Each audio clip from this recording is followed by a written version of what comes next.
Alright guys, welcome back to F1 News. The 2023 Formula 1 season is officially over. Charles Leclerc did everything today to try and secure his team P2 in the Constructors Championship, but in the end they fall just short. Arguably a poor performance on the other side of the garage and from the pit wall, with Leclerc calling all the strategy today and the pit wall seemingly making a bit of a hash of it. Mercedes get P2 in the end. Missed opportunities for Ferrari for sure. Verstappen wins again. Lots to dive into today. Very much enjoyed to your thoughts in the comments below. Hit the like button if you enjoy. Subscribe if you're new as always. I would greatly appreciate it. Firstly, before the race even began, Hamilton was saying, look, I just can't wait to get this season over and done with, get this car in the bin, and I'm sure many other drivers felt the same way about their machinery. But look, before the race began, we get these simulations. I simply don't know who listens to these, who thinks these are going to be anywhere near accurate. So Formula 1 come out with this data based on very loose evidence in practice earlier in the weekends, and they all, I don't know how they come up with this data, but yeah, apparently the entire field within a second. We've got 4 cars within a tenth. Like, you know, nobody believes this anymore. I don't know why they try and make it seem like the race is going to be more interesting than it was. Now, Max Verstappen was challenged over the first couple of laps. Like, he had to do some good defending. I mean, Leclerc challenged him into turn 1, but Verstappen with the racing line was able to carry more speed. Perez got a good start, but then Hamilton actually went all the way around the outside, kind of had nowhere to go and was forced off the track. Eventually, he kind of gave the place back, or maybe Perez overtook him, I don't know, later on. Bit of a mess further back. Russell got a bad start. He was down to P5, of course. He split the McLarens, so he was in position to do well, because at this point, Leclerc wasn't expected to be a mega force in the Grand Prix. We didn't think that the Ferrari and race trim had that much pace necessarily, but Leclerc did a great job, and Sainz really struggled. Sainz started on the hard tyre. He was further back. The intention was go long, probably a 2-stop Grand Prix at this point, so maybe go hard, medium. After that, maybe go medium, hard, medium, medium. I don't know, but Sainz needed to go long and do a nice deep first stint into the race. That didn't really happen. So Leclerc again sent one down the inside of Verstappen. This was just good racing between the two of them, really. They were side by side. Leclerc is nice and tight to the inside apex here, and we'll see something rather different to that when we see Perez versus Norris in a couple of seconds' time. Leclerc doesn't get the move done. Verstappen holds on. In the background as well, Hamilton got up to what was like P8 or whatever, but then he was getting double slipstreamed behind him all the way down the straight. So, but I think he held on to this position for the time being at least. There was good racing for the first couple of laps, and, you know, everything was quite competitive. Russell then got the move done eventually on Piastri. This was actually when he didn't get the move done. Piastri got it back down the inside, but eventually Russell got the move done a couple of laps later, and nothing really happened at the front of the field, to be honest. There wasn't really that much action. It was basically a massive DRS train all the way down. Sainz had got him into P13, so, you know, this was the real battle today, was for P2 in the Constructors. Now, sure, Tsunoda, had he stayed 6th and Williams scored no points, they would have got the P7, I believe, in the Constructors. And again, I think AlphaTauri made some questionable decisions today, because Tsunoda had legit pace, to be honest. And okay, realistically, Perez was always going to get him, so maybe it was P7 at maximum for Yuki. But yeah, the race he drove, I think that if AlphaTauri went for like a 2-stop like everybody else did, Tsunoda might have been in position to have, you know, to perform, at least to score more points than he eventually did. The 1-stop was very ambitious. He managed it very well and was very much well-deserved driver of the day, I thought, Tsunoda. But still, I think maybe AlphaTauri could have done better if they committed to a normal 2-stop rather than doing what they eventually did, which left him out to dry somewhat at the end of the Grand Prix. But big DRS train, Russell eventually got that move done on Piastri. But Sainz was surprisingly slow. He was on the radio saying he had no real grip on those tyres, despite the fact that Leclerc was, you know, right up there with Max, really, and pushing him on the medium stints, similar to what we saw in Las Vegas. I think it's the same tyre compounds, actually. And again, in Las Vegas, it was the same story. When on the mediums, the Red Bull wasn't really that much quicker than the Ferrari, but on the hard tyres, it definitely was, and we saw that on the second stint of the Grand Prix. As I say, eventually Russell did get that move done and had some decent pace on the day, because, you know, himself and Hamilton, of course, pushing hard to get P2 in the Constructors. As I've said over the last couple of days, it's always an interesting battle, because Toto Wolff, Lewis Hamilton, George Russell, and the entire team, they want that cash in the bank, you know, they want the bonuses, they want the money coming in, the extra prize money, and that's a pretty big deal. A lot of the fans, though, would prefer the extra wind tunnel testing time, but of course, that's a matter for debate given the way the circumstances currently are. So lap 15, this is when the race was not exactly decided, but, Russell needed really to outscore both of the McLarens, and Norris's team, Norris's pit crew gave them a bit of, a free pass really, because Norris had a 5.1 second stop, and that allowed Russell to jump Norris in the pit phase and never rescinded that position. So that was a big moment of the race actually, and it wasn't that long after that when this happened with Lewis Hamilton. So Hamilton and Gasly, he was trying to overtake Gasly. He didn't go for the move or anything, but Gasly locked up going into this chicane,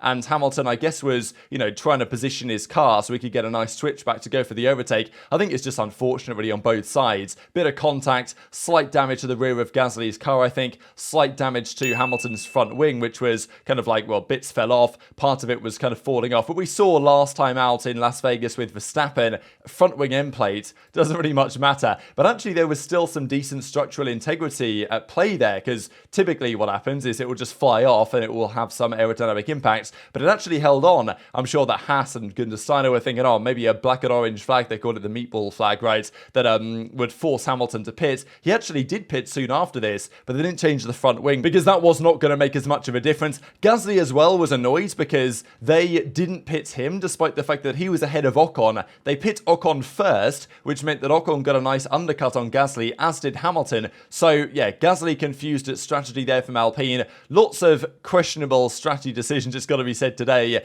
but the cool one was Yuki Tsunoda and AlphaTauri that decided, you know what, Yuki, you're going to go really long on this medium stint and we're going to try and one-stop you. That was their plan, and look, it kind of worked. I do wonder if a normal two-stop would have been better, because I think Yuki had a lot of pace in the car today, but still, there was at this point Super Max, right, which are, Super Ver or whatever, which people are waiting for apparently for quite some time, and then Yuki led the race for a good few laps. I did wonder, because I'm sure that Red Bull were calculating, how can we get Max to 1,000 laps led? Because that was something that was possible going into today, and as long as he didn't lead, as long as he didn't rescind the lead for too many laps, he would achieve that. So Yuki led quite a few laps of this race. I'm pretty sure he actually tied Alonso on the season for laps led over the course of the year, with the few laps he led during this Grand Prix. But soon enough, it was Max back in charge. Leclerc was further back, and obviously the race was long over at this point. The race was over really from turn 4, and even if Leclerc got ahead of Max into the chicane, as we saw,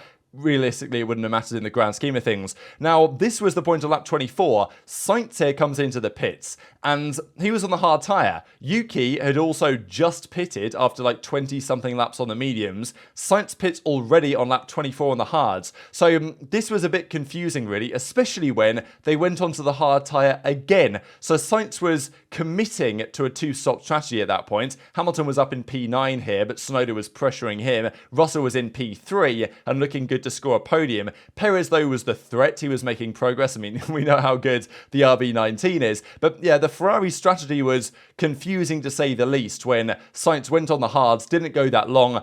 Maybe Sainz just didn't have much pace, and I think that's the primary explanation today as to why Ferrari didn't beat Mercedes, was that Sainz just didn't really have any pace. But it still feels like the way that Ferrari handled this could have quite possibly been better. So he was way down the field. Bottas had still not stopped to this point, but he was a sitting duck for all the cars going past him. And then Russell comes into the pits for his second stop, holding off Norris, who I'm pretty sure had gone for the undercut. Maybe it was the other way around. But anyway, Piastri stayed out a bit longer. Russell went down. Then everyone else pitted as well. And yeah, here's Sainz in P11, but still looking for one more stop. At this point, though, lap 36, Verstappen still leading, of course. Perez is now up to second place, only 16 seconds down. They were going to have to stop again. That was really the strategy. A one-stop was possible, but at this point, Tsunoda's in P5, and at this point, very much so committed to the one-stop strategy. Alonso then pits shortly after this one, and this was another controversial moment. So Hamilton comes out of the pit. Alonso has, I'm pretty sure, pit one lap later maybe, so Hamilton's coming out on fresher tyres, and Alonso tries going down into the hairpin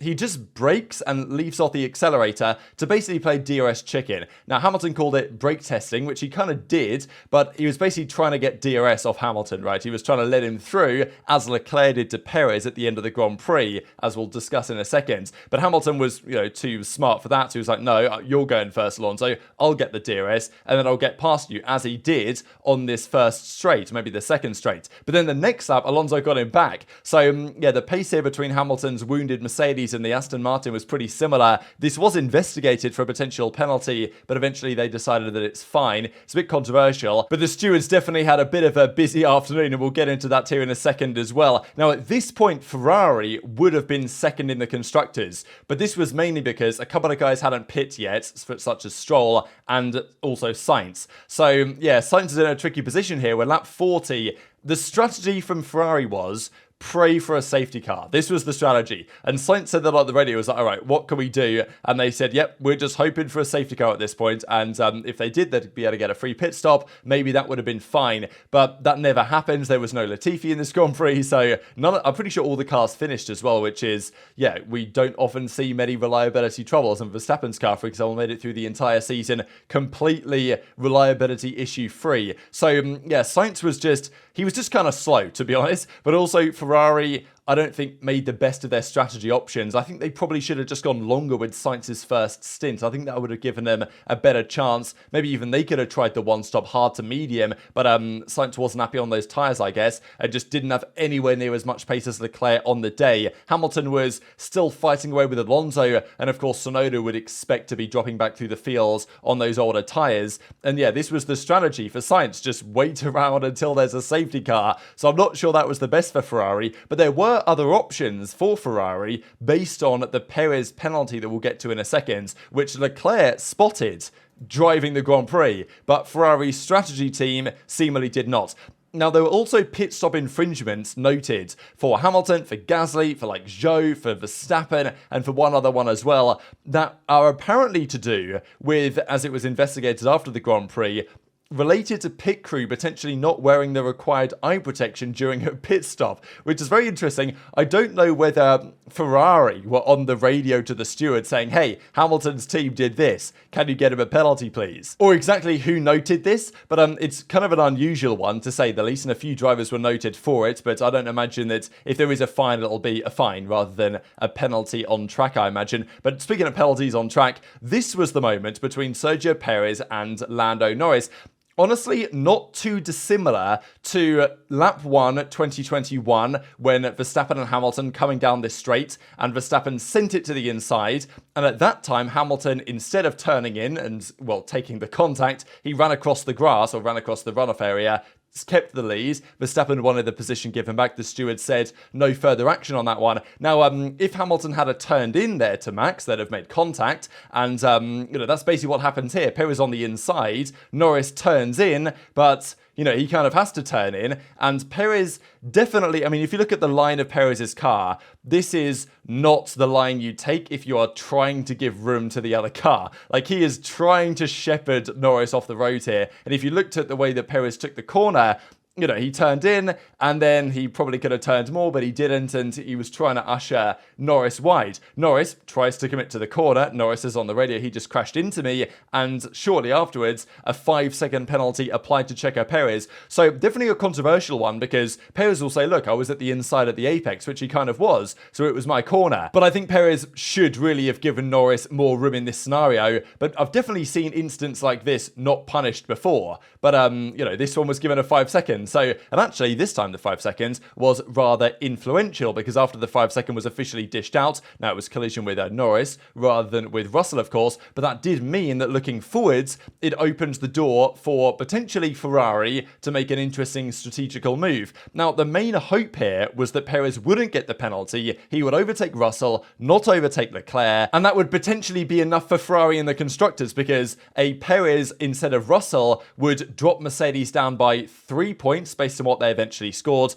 and I think Ferrari would have won on countback if it had been tied, based on the fact that they actually won a race this season back in Singapore. So with Perez's penalty, that made things more challenging for Ferrari. So all of a sudden, Leclerc, clearly the Ferrari pit wall were just, they were just praying for this safety car for Sainz at this point to bring him back into the Grand Prix. Hamilton eventually made the move on Sainz, and that put him up, and Sainz was just completely out of the race, hoping for a safety car. That happens back in 2021, but not this time around. In the meantime, Verstappen officially crossed over 1,000 laps led. I don't know if we're ever going to really see this again. A monumental achievement from Verstappen. I mean, look, there might be more races in the future, and therefore someone could do it again. And to be honest, who knows if Max is going to try and break a lot of these records next year, because the way things are currently looking, you wouldn't bet against it too much at the moment. But what an outrageous season. 1,000 laps led, far more than anybody else has ever achieved before. But all while this is going on, Leclerc is trying to find a way to get his team second place. And his theory was, okay, maybe if I can back up Russell, I think this is maybe before the penalty was applied, if I back up Russell into Perez, then I could let Perez try and get him, overtake. That would be enough if I was to hold on. But when the penalty was applied, that opened up another possibility as to potentially let Perez through and then try and hold Russell up a little bit. So Perez got past Russell quite easily, really. I think Russell probably needed to defend a little bit better there for the lap or so that he did. I guess he didn't expect the move from Checo down the inside, but whatever. Russell just needed to stay within 5 seconds of Perez to ensure P2 in the constructors for Mercedes. But Leclerc, thinking on his feet, and clearly, well, I don't know, the pit wall didn't come up with this idea to him. He came up with this idea on himself, which is, it just shows like he just carries his team on his back, I'm not going to lie, a lot of the time. He thought, all right, what if I let Perez through, potentially give him DRS, but that's not what they eventually did, and maybe hold up Russell. So, and then Ferrari were like, oh yeah, that sounds like a pretty reasonable idea. So at this point, Perez got the move done on Leclerc because he let him through. And I thought Leclerc was going to do what Perez did to Hamilton back in 2021, which is drive at a snail's pace through the final sector and hold up Russell to get the 5 seconds. The risk, of course, with that, and he talked about this actually in the debrief room, the cool-down room afterwards, that if Leclerc was to have done that and, backed up Russell hard, Russell would have been all over his gearbox, of course, and he runs the risk of himself being outside of 5 seconds behind Perez and therefore losing position to Perez as well, and therefore also not getting, P2. So Leclerc would have had to put on absolute masterclass, really, to cost Russell a 1.5 seconds in the final sector, and then still cross the line 4.9 behind Perez. Therefore, Russell would be 5.1 behind Perez, and Leclerc would get P2, Russell would get P4. That was the intention, and I think Leclerc thought about it, but, realistically, you can't expect the absolute world of this guy, and Sainz eventually had to come into the box because they had no other choice. The safety car window was over, and eventually it was P2 for Charles Leclerc, with Perez dropping down to P4, but the P3 for Russell was enough, and Sainz ended up P18. So I think a little bit of Sainz just not performing well today. Charles Leclerc did everything he could, and then a little bit of Ferrari making questionable decisions. It's got to be said again on the pit wall, and this led to this Drivers' Championship. Hamilton got past Tsunoda on the very final lap, and then he got an oversteer moment through that banked left-hander, the new corner that they added a couple of years ago, and Tsunoda got him back. So that was some cool racing at the end. Yuki, driver of the day, holds on to P8, and this is the Drivers' Championship. So Verstappen, Perez, Hamilton, Alonso holds on to P4 over Charles Leclerc based on better results over the course of the season in terms of placings and stuff. Then Norris, Sainz, Russell, Piastri, Stroll, rounding out your top 10. Charles came on the radio and, they told him that they were P3 constructors. As you can see, Charles rather frustrated about this insight. They also told him that he couldn't do any burnouts. He was like, oh, not even this. He couldn't even do donuts with Max at the front there, which is, I'm pretty sure what they told Mick Schumacher Haas did last year. Like, he finished and they were like, yeah, no donuts, unfortunately, Mick. Like, that's not going to be allowed for whatever reason. And Leclerc said, yeah, disappointed for the constructors, end the season on a high. Of course, Toto Wolff is going to be happy about this, saying to George that, 2,500 people are happy, mortgages, tuition fees, kitchens, all of that stuff is helped to be paid for by the victory in the constructors over Ferrari. But in the grand scheme of things for the fans, they don't really care about this stuff. I will say, thought it was very interesting, though, this comment from Fred Vasseur, because he was asked the question about the strategy. Like, what did you guys think? Could you have done anything different? Would, did Sainz just not have the pace? As they ask him here, did, Carlos seemed lost with the strategy? Fred Vasseur says, no, strategy has nothing to do with it when you just don't have the pace. I think he struggled with the pace today. And this is interesting from Vasseur just because, this comes one day after he said on to the media that it's nice when Leclerc carries our team. It's literally, I think, what he said. He's pulling us along, I think is what he said, and it feels nice that Leclerc is, because he pulled that monster lap out in qualifying and then delivered a phenomenal race today, Leclerc, to get P2 in the ends with a car that's in Sainz's hand was nowhere near as fast. So interesting comment really from your team principal to say that, yeah, he just wasn't quick today, it wasn't good enough really is what he's saying, and that was the reason rather than necessarily strategy. And unless, as I say, Leclerc had pulled the absolute masterclass of backing up Russell and getting the 4.9, 5.1 gaps between the two of them, then the reality is that it was just Sainz that cost the team today, arguably, which is, yeah, very interesting. And these were the overall finishes. So Red Bull Racing, Honda, Red Bull Powertrains, whatever, Mercedes, Ferrari, 3 points separating, then McLaren, Aston, of course, P5, Alpine, Williams hold on to P7 over AlphaTauri, who scored some good points at the hands of Yuki Tsunoda, Alfa Romeo, Haas, rounding out the season. But that's it for the 2023 Formula 1 season. Hopefully, next season will be more entertaining, more different winners, and we will see some better on-track action at the front of the fields. But just unbelievable dominance this year from Verstappen. I mean, the amount of races that he's won, 19 of 22, the most dominant ever campaign from an individual driver. The RB19 today became the most dominant Formula 1 car ever with 96% race wins or something like that. It's been a season that, as a Formula 1 fan that has seen domination, you've got to respect the achievement that Red Bull have put up. But as a Formula 1 fan that wants to see battles and enjoys races more when there's stakes on the line, even boring races can be more entertaining if there's stakes, let's be honest, 2021's race here was not exactly spectacular. Hamilton was miles ahead, but, of course, until the end of the Grand Prix with the controversy. But there was stakes, which always made it entertaining because there was always something on the line. When there's nothing on the line in the drivers especially, and even when there's something on the line in the constructors, it's never quite the same as it when there's not a fight at the front of the field. So hopefully next season will be more competitive in that sense. But, yeah, of course, massive congratulations to the Red Bull team and Max Verstappen on the what might go down in 100 years is still one of the most dominant Formula 1 seasons that we have ever seen. So hit the like button if you enjoyed, subscribe if you're new, take care, and I'll see you next time.